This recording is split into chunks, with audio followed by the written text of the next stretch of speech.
So, of course, after reading Don Quixote, remembered that Salman Rushdie has his latest book out, which is Qchott, which apparently is the French pronunciation or the French rendition of Quixote, which we find out in the novel is how the title character, like Don Quixote, who is Smile, um, which is also his name Ishmael, is a traveling salesman who takes on the name of Quixote to pursue his lady love, which is Salma R, which is a Indian-born kind of reality show, talk show host, kind of the dubbed as the heir to Oprah, in a way that, of course, means that Oprah dubs her that, ensuring that she'll stay in the number 2 spot and will not supplant the Queen, Oprah herself. So yes, very much in the thing of him. Instead of having read chivalric romances to dry up his brain, uh, this traveling salesman has watched too much TV, and it has probably addled his brain, along with probably a couple of other injuries that have maybe addled him along the way.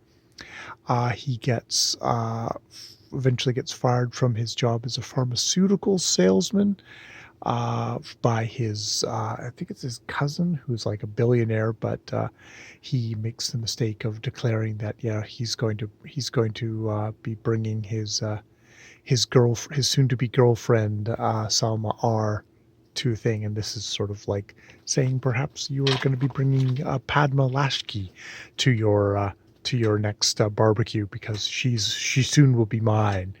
And he indeed has been writing her letters in great cursive uh, script using a fountain pen, which we get the whole kind of history of Salma R, her family, her mother's and grandmother, all being kind of like, I think in the terms that he put it in was, there's a Grace Kelly, there's a Prince, there's a Marilyn Monroe. I kind of figure that they all kind of end tragically.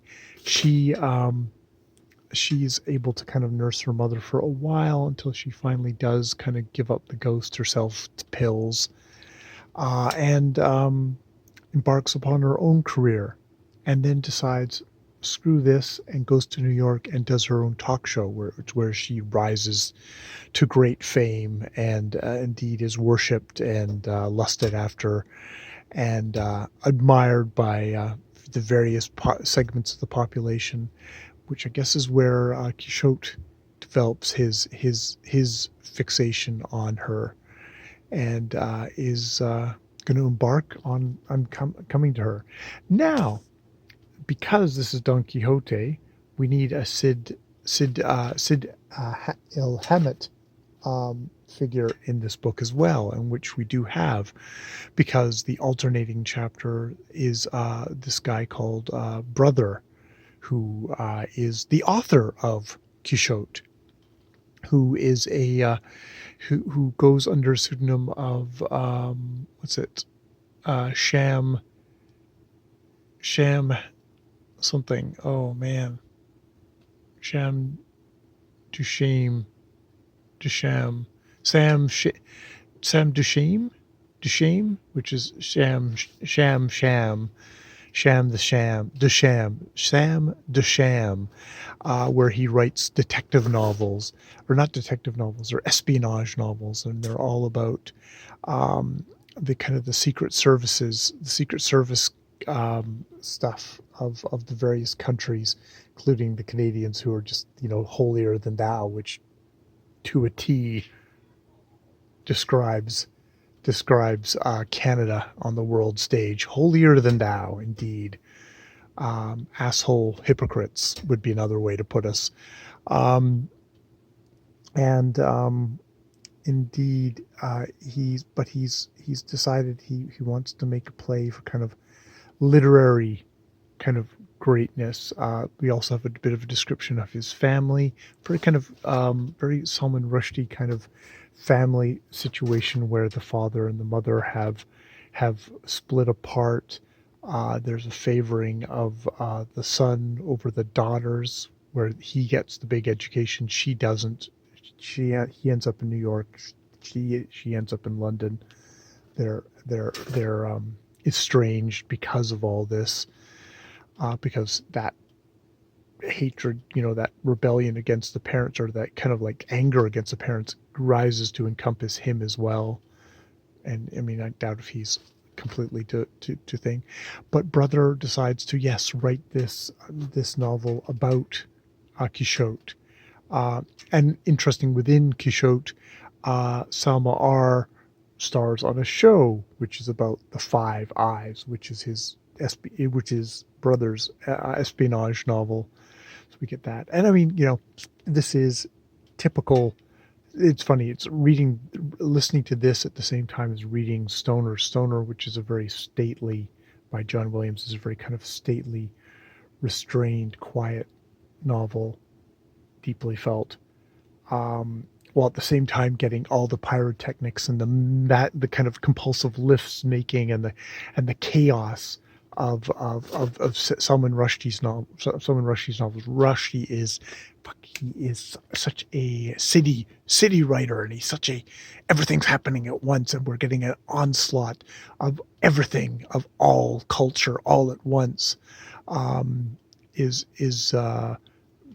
best experience I'm finding as an audiobook, where I can just let it all gush by me and not take it too seriously on one level. Yeah. So that's the first 3 chapters of Qchtt, which, yes, Qchtt, of course, he conjures up for himself because he's doing this cross-country trip to come to get to his lady love, which they've already said it's not going to end well.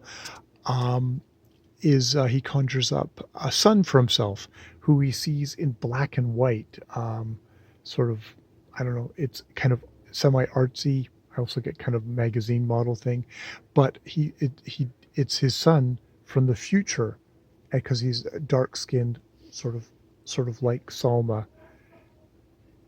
like Salma, Salma R, Salma like Salma Hayek, yeah, Salma R.